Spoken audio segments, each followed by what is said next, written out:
Monstrous Me 323 Gigant. This German aircraft was the largest land-based transport to take flight during the war. Its original basis was the Me 321 glider. Initial versions were only powered by four 1,140 horsepower French radial engines, and required rockets and a flight of 3 Bf-110s to get airborne when fully loaded.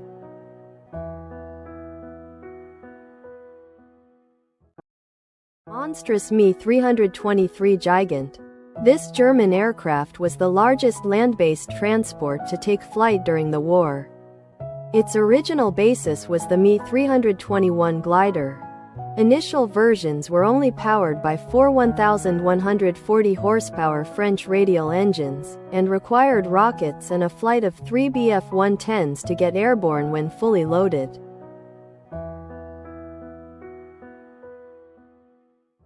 Monstrous Me 323 Gigant. This German aircraft was the largest land-based transport to take flight during the war. Its original basis was the Me 321 glider. Initial versions were only powered by four 1,140 horsepower French radial engines, and required rockets and a flight of 3 Bf-110s to get airborne when fully loaded.